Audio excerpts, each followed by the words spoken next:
What's up, everybody? It's Rymar here. We got another episode of No Code Video. Today, we're going to sit down with Joseph Berry. We're going to talk about what drives his creative process, what he's working on inside of Webflow, and we're going to try to dig deep into how he figures out some of those interactions and some of those creative projects that he puts together that are so beautiful that we all love to look at. Everybody, welcome Joseph Berry. What's up, brother? How you doing? Hello. You all right, man? You good? Hey, yeah, I'm real good. We're all in isolation right now. Let's see, if we're recording this for the future archives, we're in the midst of the COVID-19 breakout. We're all locked down. Apocalypse. That's it. Apocalypse. We never know. This might never get released. It'll be released, whether anybody watches it or cares about this stuff later on in the grand scheme of things, or whether we're all zombies in a couple weeks. Who knows? Let's get started. Let's just tell everybody, why don't you take a second, introduce yourself. You're over in the UK, so where do you work? What do you do? Who are you? Why are you here? I guess obviously I'm Joseph Berry. A lot of the Webflow community will probably know me. I'm always kind of dipping in and out of that community, doing my YouTube videos, etc. But as my kind of day job, I'm a senior product designer at Digitas. So Digitas is a global agency. I think they're based in around 25 different countries. Everything I do every day is digital. So websites, apps, product, anything digital, you name it, I've kind of been on it. That's pretty much me. I'm based in London in White City. That's me in a nutshell. Awesome. So you've got some serious design chops. Tell me a little bit about your design background. Where did you get into design? How did you get started in the creative fields?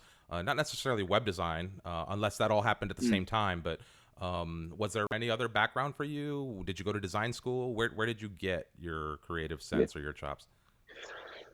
I think it's always been with me. Since I can remember, even when I was at secondary school, so that's kind of bigger school in England. That's when I just knew that I was interested in art and design, and they were the classes that I enjoyed the most. So it was like straight away I had something that I enjoyed. There was other things that I was interested in, but I had this clear North Star that I just was like, right, that's kind of where I'm going to go. So obviously, done secondary school, come out with some really good grades, went and done college, did a BTEC National Diploma in Art and Design, did an extra A-level in graphic design. That went well and got enough kind of points to go to university. And then, went into university and did a BA honours and finished up with a 2-1. So, quite respectable. And that was really more just about exploring in terms of different medias of graphic design. So, it could be anything from fine art, it could be, print, it could be typography. So it was really just, for me, that stage was really just to kind of about exploring formats and my expression and seeing what I liked and what was my thing at that point. So that was what I would call just, me blossoming, understanding design in a little bit more deeper context. And then, out into the real world, which is another kind of story to tell.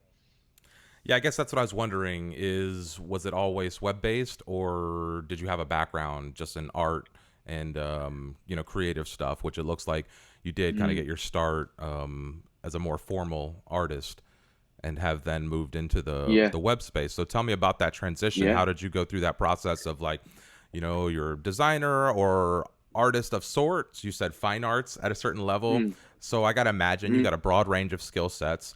And at some level, you made a decision to get into digital design or web development. How did that happen? How did that transition take place? Yeah, so exactly. I mean, I guess my traditional skill set was around, your fine art, drawing, painting, more graphics, graphical drawings. So I had that real kind of core graphical element to my kind of arsenal. And then it was when I finished kind of uni and I was looking at, what options are available in terms of like a clear direction to go into, I really struggled to get print jobs. So, looking at more your traditional kind of print jobs and what was available on the market, it just wasn't about. So I stumbled across digital, obviously, because it was, kind of picking up then. It wasn't huge as it is now.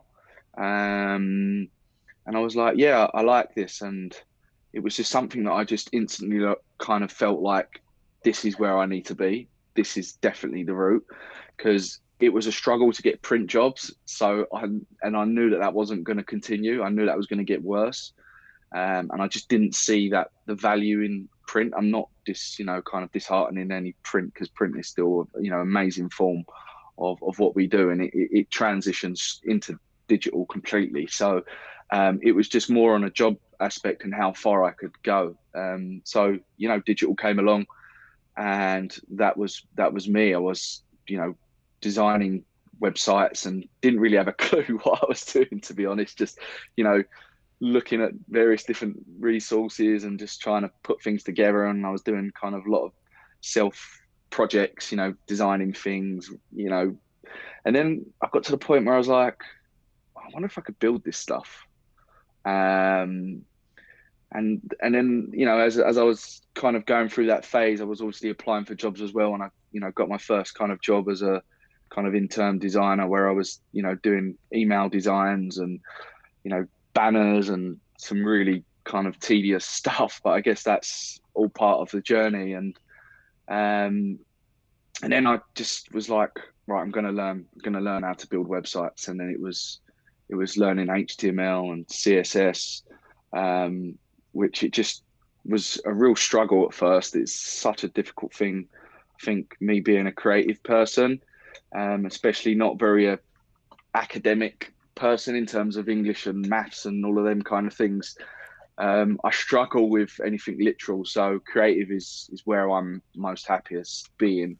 So it was difficult to get over that, get through that, but after some perseverance, maybe 1 or 1.5 years later down the line, the penny dropped. I'd finally sussed it, and I was, building in Bootstrap and even touching a bit of WordPress, lots of things that we've all come across.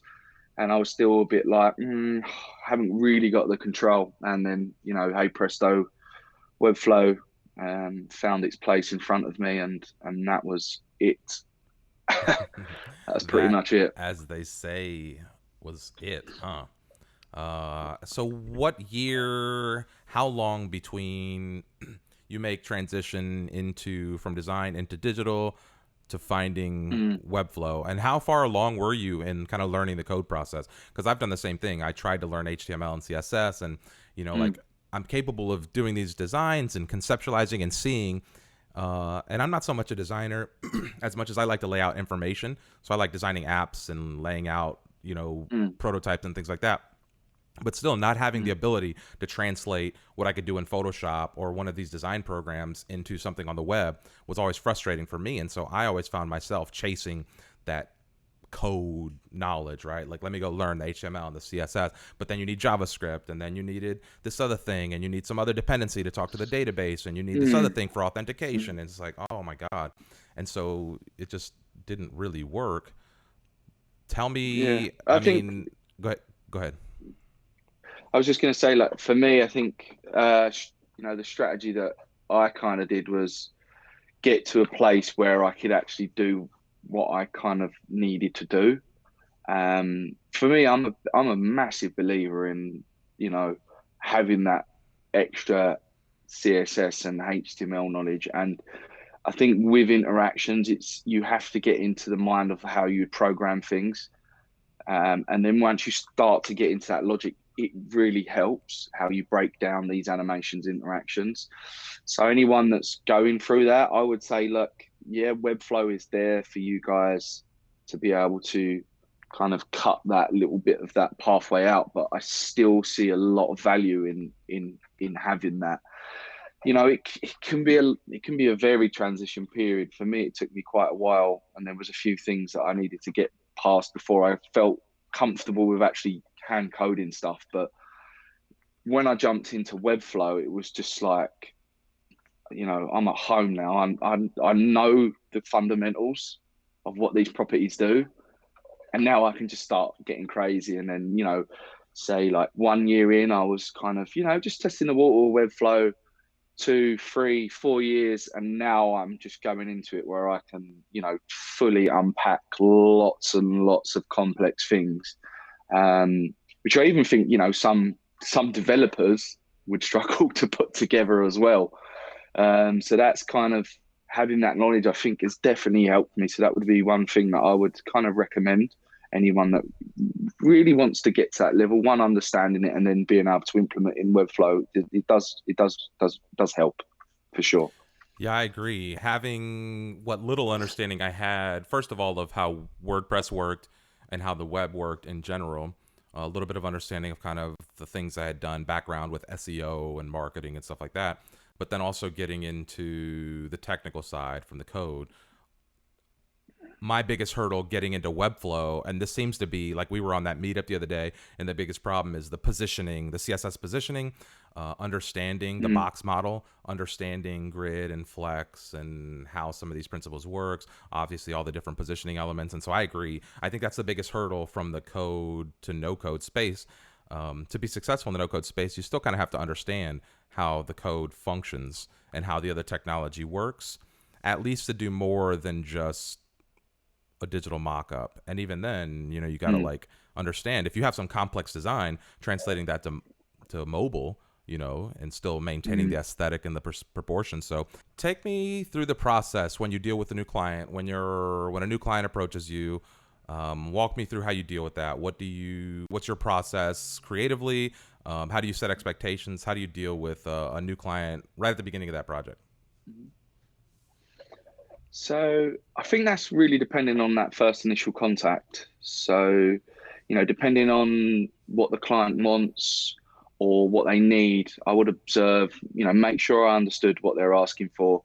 I think we can all agree that sometimes you get some really kind of vague kind of requests come through. And, for me, that first initial point is working out exactly what they want, working out exactly what you can provide them, before you start jumping into things like, oh yeah, I can do this, or this is something that I want to do. You really need to, for me, I really evaluate all of them early, first communications to distinguish whether it's something that I'm going to work on, or whether it's going to go. Sometimes you might go through a process and get to the end and nothing happens. So it's really important about taking that first initial analysis of what's being asked, and then breaking it down in clear steps. So Let's take I half a try second to there. break down. Yeah, let's take half a second there and just talk about how you identify clients, because I'm sure you get approached for projects all the time, right? Can you talk a little bit Yeah, about that screening process, or how you get past, just kind of the miscellaneous requests to get to the ones that have real meat on them, or that are going to be in your wheelhouse? yeah. So I guess it's a tricky one because um, you kind of have to kind of evaluate how that message first comes through, and then work out. You can kind of sense depending on what's being asked and how it's going to go. But my format is really, I have a very same response to a lot of these messages. So I will read the email, I would look at what that is. And if I didn't have enough information what they're asking, because most of them would be like, oh, can you please supply a quote? And I kind of work to time and effort of how much time do you want to work in. And I always give a price range with my work and how I provide quotes, because I feel like it's good to have some flex so you can show, look, I can work quickly, but to a very high standard, or we can go through a process that is, more in depth, more exploring. You're going to get a lot more connectivity with me, to really pick my brains as well with that. And then it's just kind of getting through that, trying to get through that quite quickly without being, blunt or rude, but you got to kind of, you'll know if someone's serious because you'll go straight back with what you need, and I generally don't ever give out a quote on someone sending me, oh, can you do this? Can you do that? Because I just think that's not really a good analysis of what they're asking. So again, it's like ask the question you need, understand, and then if they reply and the conversation is making sense to you, not trick questions, but questions that you should be asking if you can is to say, look, I know it's a difficult question. What kind of budgets are you working with? Some people are very cagey with that, and they won't kind of give you that information. So, another technique is, it can be time consuming, but I think having a telephone call or speaking to someone if you think it's the right kind of area to go with, and then just analysing it depending on the situation. Try and get through that process. Have a consistent process, because when they approach you, you give a consistent answer back, and then you can kind of get the responses that you need to gauge whether it's okay. Let's investigate this a little bit more. Yeah, I'm interested in this one. Then you can slowly progress your kind of approach to how you're going to sell them the dream, if that Do makes you, sense. And then yeah, the other ones, you just kind of back off a little bit, and then you got.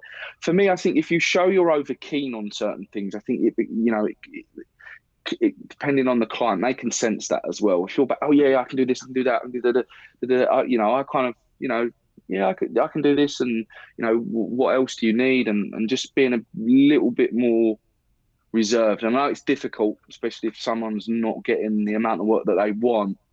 They'll be like very hungry to take everything, but just invest bit by bit of time, because you can lose so much time doing this. I mean, sometimes I do big proposals and nothing happens, and it's just like, what a waste of time. So I'm very pragmatic, and I just ease it in stage by stage of that conversation, rather than trying to go deep in and commit to something and give a price and then be like, shh, like this is turned into absolutely a monster, and it's not what I originally thought it was. So make sure you get your grounding first, go bit yeah, I by think bit, and just see how it goes. that's definitely important for people to understand. I think how to manage those expectations and ask for their value. In that same regard, do you start out with some kind of like minimum baseline? Do you say, hey, we have a minimum project of $10,000, $20,000? Is Mm, there some kind of immediate expectation that you set with people just to scrub? Because I think a lot of times, especially starting out in this space, what most people find themselves doing is just dealing with all sorts of people, because mm, as soon as they find out you've got some creative skill, they're like, well, I want some of that. And then you're like, well, yeah, I'll give you some of that. How much you willing to pay? And then that's where the dance really begins. And the better yeah. designers, the better salespeople get progressively better at charging more for their work Mm, and doing higher value projects. But I mm, also see people get stuck in that other realm where they're always just taking whatever's coming, and taking any project on the fringes, and they never really kind yeah. of elevate themselves into the next tier. And so that's why I kind of want to know, is there something that like you do at the beginning? I mean, obviously, like the aesthetic of your brand is a certain thing, so nobody's coming to you for like some piddly little, basic website. The people that are coming and convert typically are looking for a specific type of look or aesthetic. But is Mm. there some threshold that's like an initial, that before they even get to you, they've taken a step over? Or can you talk about how you build that kind of allure, or that I need to have that versus I'm selling you this kind of thing? I guess that's a really tricky one, to be honest. It's for me, it's all about valuing each client that approaches you, and just working out, engaging from that initial contact. Doing research, look at the company that they've contacted you from. These are little quick things that you could do that could really help you. Like, that's one thing that I do. I go and look straight at their company, and if I see, well, like, these guys are working with some good people, or the business looks good, then that you have a better position to come in at levels that you might not come at someone with an independent. There is a set price that I kind of work to, and the kind of work that I want to be investing my time in is not something that's going to be a low amount. of budget. It's going to be, more mid to high. So, there's always, there always has to be that bracket for me to be like, if it's a quick fun thing and it's still, relatively, again, it comes down to the project. If it's still relatively interesting to me, and depending if the price is not exactly what I want, but if the project's really good, then there is some flex with me. But I think that's because I've got that opportunity to be able to do that. Some people might not be able to have that freedom. And that And then probably obviously there's also just has to do with whether or not you're interested in the project, right? Like whether or not it, if you're going to, I do the same thing. If I'm going to take a project that's a little lower than my typical price point or something, it's going to be something I care about or something I'm passionate about or something for the community or something like that. 100%. It has to be like that. For me, the way that you're gonna get that level and go higher up on getting more money for what you're doing is obviously the work that you do. So sometimes you do have to be selective on what you're doing, because you want to work on the stuff that's going to be make people go, wow, that was wicked. Like, I really like that. And back to what Joe said from the video that you showed, it's if you want to be, making 10 grand sites, you got to be doing 10 grand sites. And Yeah. that is the thing. It's like, if you're trying to do loads of things, trying to take on 20 jobs and they're all like, $1,000, $1,500, $2,000, and you're just churning them out, bang, bang, bang. Never going to spend enough time to really craft what you're doing. And it is about craft. What Joe's basically saying is he probably, took on a 5 grand site and built a 10 grand site. And then when someone else came along with the right kind of prospect, he was like, look at this site. They looked at it and they were like, right, okay, let's talk money. And then he was like, that's 10 grand. And they're like, no problem. So that is Yeah, kind of that's Joe's strategy. That's it in a broken down logic. That is what he's saying by that saying. And it's a really good saying. Like, it's exactly that. Like, and that's what I had done. I went over and above, and I went and did other things outside of actual doing client work. I went and done, the Goonies site that you've seen. The Goonies site, do you know how many, I can't even tell you how many people have contacted me to tell me, I see your Goonies site. Oh my God, can you do something for us? Like, I've yeah. won like 3 or 4 jobs just from that one site. All of the Now, other bits and pieces that I do, like, are you doing freelance work and the agency work? So are you doing work for the yeah. agency and then also you do some projects for yourself on the side? Is that kind of how you got it set up? hmm Okay. Moonlighting. Um, I like that. I like that. Tell Cool. me what are you working on now? You've done some stuff for Honda for the F1. That was really cool. Maybe I'll overlay some of that as we're playing this back for people. But what are you working on now? What's like the hot project? You've got Goonies under your belt. You've got a few other Yeah, things, but what's Goonies. next? Yeah, I mean, I've got literally, I've got another self project that's in Webflow, sitting there waiting. Needs some more work. Needs to be tweaked and finished to be sent out. It's another little self project that I've been working on. The masterclass, which I'm working on as well, which is another kind of self project. So that's all in the pipeline. I'm doing some crazy stuff with that. Well, Looking at tell me a 3D. little bit about the masterclass here. I guess so. Obviously, I've got the YouTube channel. It's going all right. And I just was like, I need to. I think there's a gap in the market. Definitely, there's a gap in the market. And I think with the level that I would be coming in with this course, I think it's going to benefit a lot of people. Because the way that I'm kind of pitching this in is that, look, it could be picked up by a beginner, but there's going to be a lot in there, and it's going to be full on. For me, this is for someone that's kind of, got to grips with Webflow.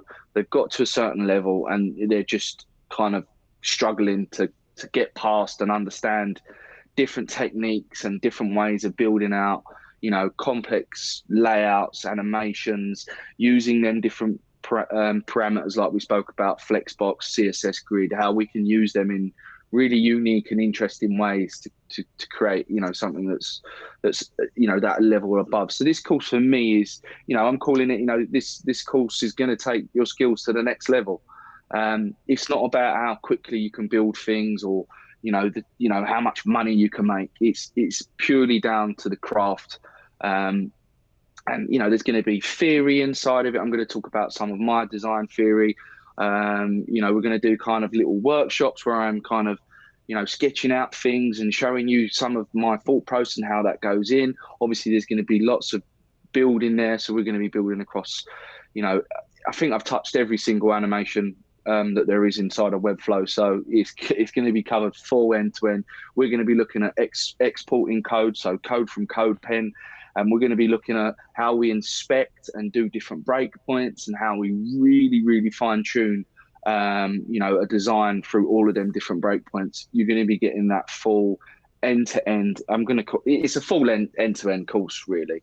There isn't no CMS or anything like that. This is more about the craft and how you can, up your game, stand out, hopefully give you an upper hand against, the competition. There's going to be a lot more Yeah. competition coming. There's going to be a lot more people using Webflow now. So Well, I um, I do think the I just thought it was a climate's good gonna time. get yeah, the climate's gonna get more competitive. You see people jumping in now and kind of staking their claim and positioning themselves in the space. And I think there's a big market for that higher end level educational content. Right now, there's a ton Mm, of entry level stuff. Obviously, Webflow does a good job with their Webflow University, and people are filling in the tutorial thing, but mostly on the lower end. And so I think there's a big demand for what you're talking about, which is the high level, nitty gritty. All right, you already know how to use this thing. Now let's become like the ninja, the master. Um, mm. so what beyond that? When can people expect that class? When can people expect to get their hands on that? I want to get my hands on I, that. Come with it.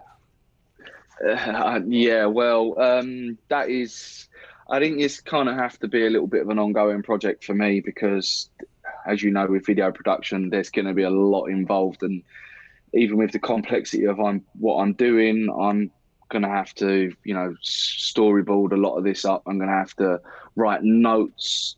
Um, it's gonna be a while for sure, and I'm sure it's going to evolve and change. It's already evolved and changed, 2 or 3 times since I've been doing it.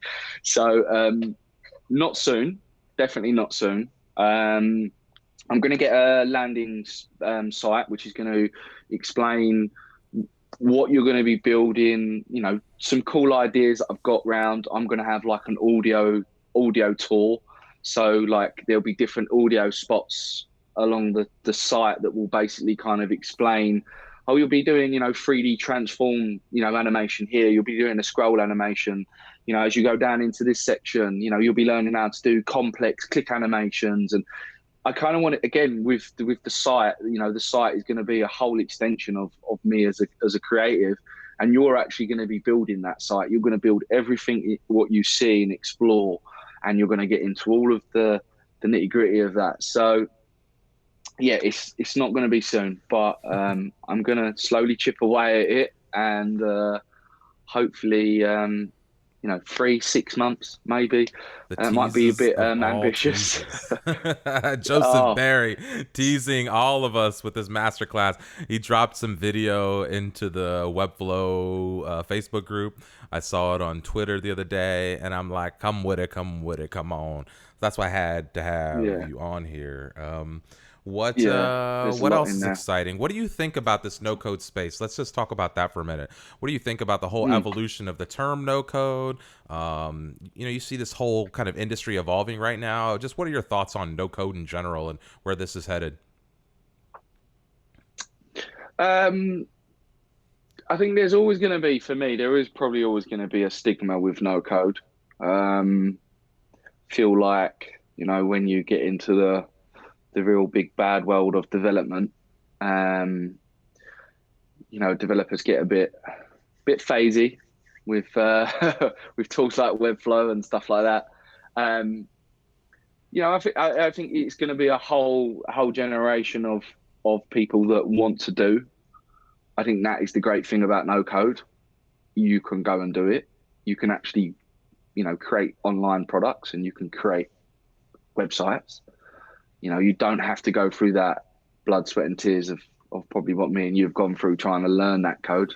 But again, as I said, it's good to have that in the locker as well. But I think the way that I see no code being used is currently how I use it at my agency. Now, I've been very fortunate to have quite free and open creative directors, and I was like, look, I use Webflow. I think we should start using it. And we obviously used it on Honda F1, but I've actually used it on the Honda brand as well. So I am doing a lot of new modules for Honda. I've just built a brand new navigation menu. I've done, hero video modules. I've done, content blocks. And every way we're doing this now is with designing it first, building it in Webflow so we can work out interactions, animations, and use this as a tool to give to development. And the clients love it. The clients absolutely love it. We're using it for pitches because, again, you can put something in front of a client straight away. They're like, whoa, I thought I was going to see designs, and now I'm seeing something to life. That is the power of no code for me. I think getting into more, prototyping, building stuff like that. I've just recently done, one of my projects on my portfolio is Statmetrics. I actually landed up building out all of that platform in Webflow. So I built all of that out, which is, it's a product, it's a data analysis product for capturing video, recording player movements, and then taking data. So I built some quite, I wouldn't say technical, it's more technical in terms of the way the build and all of the elements that I had to build out. And that was used then to transition over into the front end of the actual product. But the control that has been able to give me, we just wasn't getting, the developers just wasn't getting the level of detail that, I look at everything. And, as I said to you before many a times, I call it the transition period. What is on design in Sketch for me always slightly changes when I go into Webflow because it's in the context that it should be in. And you start to see, actually, maybe that font's too big. Maybe that needs a bit more padding. Maybe that's a bit small. You can't really see that too much in design, say like Sketch. So for me, I really see it being as a tool that's going to help create rapid prototypes, help build out, product. But then I also see it still being, a leader in, building your websites, your really nice websites, great, content management system. It's going to, for me, probably cut out WordPress at some point in the line. The trajectory that they're on and the way that they're going, I think, WordPress should be worried massively. And I think, they are trying to do things like this. There's a lot of them that are trying to do things like this. So that they're worried because Webflow is just going to completely take that space because, there is no better tool for building amazing websites and, publishing CMS and, all the other bits that you can connect into Webflow. It's there. But for me, I think once some of the big companies start to wake up and realize that Webflow is a powerful, powerful tool to be able to use on product side and inside internally through agencies, there's going to be some big waves made in that sector. That's where I think the transition, if you look at the transition from where Webflow was and how they were presenting themselves on their website to where they are now, you can see that they are focusing down, getting this into agencies, big companies that are doing big system design, want to create rapid prototypes, really test this out. They can, the great thing about Webflow is you could go and create a fully fledged prototype and do proper testing without having that massive investment that you'd have to make to get a proper prototype developed. It's a no-brainer. It's an Yeah. absolute no-brainer, and it's getting that into the companies that I yeah, I they'll be agree. I like, think that wow.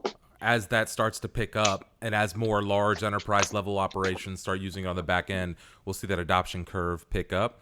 And I agree. I think the hardest thing that I've ever had to deal with in the process of design and working with development is when you do that handoff of a static mockup and then the developer has to go implement it and those little chains and it comes back to you and you're like, how did you not realize you needed to add a little bit of padding there, or that you needed to push this over so that it's still centered as opposed to centered to this object. Now it's got to be centered in this column. And obviously when you're designing in Photoshop or some of these other elements, it's not responsive, so they can't see that. And so it's like those are things that you would be making, like you said, on the fly adjustments here and there that the developer oftentimes isn't going to do because they don't know. And so just that translation layer, just being able to, in high fidelity, put it together and deliver it to the dev team in a way that like is dynamic. It's beautiful. This is the way the web should be designed. Yeah. Which I think. Do you ever listen to? Was it Brett Victor? Oh, have you ever been to? It's like Victor Brett is what it is. Let's see. It's like Victor Brett. I forget his Brett Victor Worry Dream. If you haven't, you should check out worrydream.com. This guy is unreal. Magic Ink software information and graphical interface design are some of the lectures this guy's given and some of his material. It's Vlad talks about it often when he talks about the formation of what Webflow became and what inspired his thought process. But it's about taking the concept of working with visual abstractions, or working with digital abstractions visually. So instead of dealing with the code, actually working with them in a interface like you do with Photoshop, but with data. So imagine educational content where instead of just showing you an equation with set variables, what if you could adjust those variables in real time and watch how it affects the frequency curve or the sine wave or whatever the graph is. And so as we get into education in this next phase, as we have this ability to design and do more with visual interfaces, it's going to get real interesting to see how immersive education and entertainment becomes. I mean, I see some of your websites and to me, they're entertainment experiences. And I could see adding another layer of choose your own adventure or, pick a turn. And there's completely unique experiences that every time I go back to the site, I can have a unique experience. And you could just see the layers of, like get a Pixar or get some of these independent game studios or whatever designing and having these tools and having the ability to stand up these experiences in real time. The browser gets more powerful. This is where I get excited. So no code's not there yet. I agree with you that no code is not there yet. And there's a stigma with the name. There's like I like how Ben Tossell put it. He said, it's not necessarily describing the industry, but it describes us, the people who are in it, right? Because we all get it. We all understand the value, but it's deceiving to the end user because there is code involved. And a lot of these platforms, like you said, are benefited by knowing how to use code. And so we still have to figure out how to tell this story before we break that next threshold, I think, into mass adoption or the mainstream. But the potential is unlimited. And I think that's where this gets exciting. In the sake of time here, we've got about 42 minutes in. Is there anything that you thought we would talk about that I haven't asked you yet? Is there something that you were looking forward to bringing up or chatting about that we haven't chatted about yet? Not that I can think of. Not that I can think of, really. Um, mm, Give me a projection no. of what you think seeing. Like, what do you see 2 years from now? What kind of products do you see people building? What are you thinking about from a positioning statement for either the agency, for yourself as a creator, as a freelancer? Tell me a little bit about how you see the next few years playing out. Um, I think for me, it feels like a lot more rapid prototyping is going to be done. For me, I feel like that is something that is going to be coming out. I think we're in a market now where there is a lot of product coming out all the time. Some good, and some pretty bad. Um, I think it will just continue steadily, to be honest. I think it will be the same patterns that we've seen maybe in the last year or so with, lots of different products coming out. No code continuing to grow and get bigger. Um, Obviously, web technologies evolving still even further. I think that will always that will always keep progressing. Um, and at the moment, I can't really see past that. Um, you know, Other things would start to be getting into maybe more AI technologies. Um, there's lots of other things that could be brought into that. Maybe using people's cameras in websites, and I don't know, doing all sorts of craziness. There's probably things in there that there's a whole possibility of worlds of yeah, sound is and voice activation is a big thing. I think that's going to move forward as well a little bit more voice controls and stuff like that. Alexa and all of them kind of things. I think they're gonna get more evolved. And it could be something that they bring into the web side of things as well. And then automation, robotics. I think, especially with the current situations that we have right now, there could be a lot of autonomy brought in for that to replace. Imagine, didn't want to kind of get drastic, but you imagine if things did get quite bad for some time, they would have to find some ways of automating it. And a lot of, if you look at car factories, not pretty much 90% of what is done inside of a car factory is done by a robot. So I think there's going to be a lot more of that coming in. The robots are getting smarter, and with AI technology, they can learn. Chatbots and stuff like that. That's all growing. There's AIs now that the more you feed it, the more smarter it becomes, which is scary in a way because Sure. you know a bit like that Will Smith movie where they Yeah, they're start like learning on their own now, right? yeah, and then they start attacking humans and stuff like that. With AI, there's such crazy stuff that's going in there. I think they're the areas. Product is still going to keep pushing on. I think prototyping, rapid prototyping with tools such as Webflow will hopefully filter more into the businesses. I think that will get picked up more. Maybe there'll be some other competitors that might try and join the hustle, but I think Webflow are so far in front, they would have to invest billions and billions and billions to even be able to touch the surface. AI, I think, is going to be a big thing. Still progressing, and robotics and kind of information architecture learnings and stuff like that. I think that's all going to kind of take over.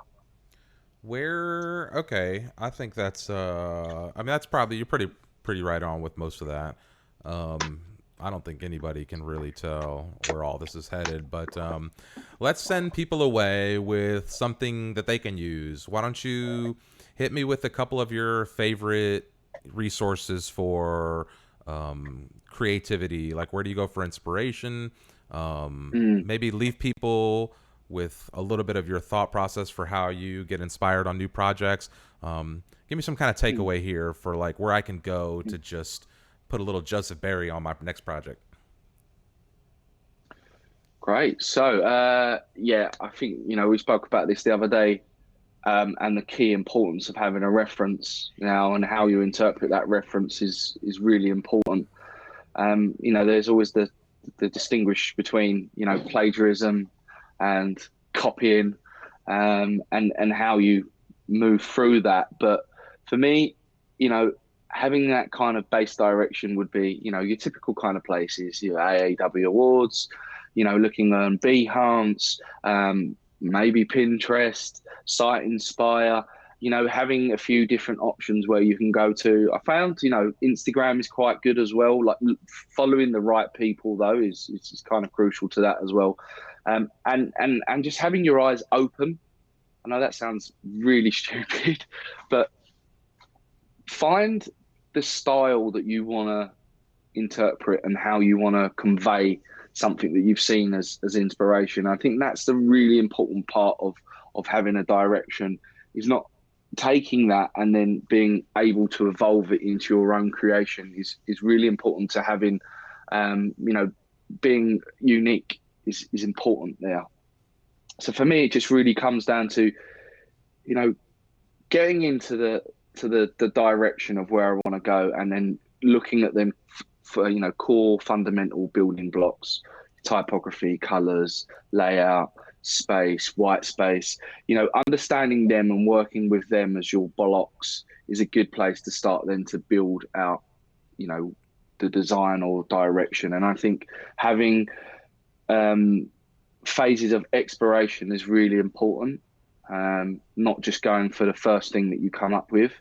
I know some people like to jump inside of Webflow straight away. Not for me. If you really want to be truly creative, you have to come outside of the box before you put yourself in the box.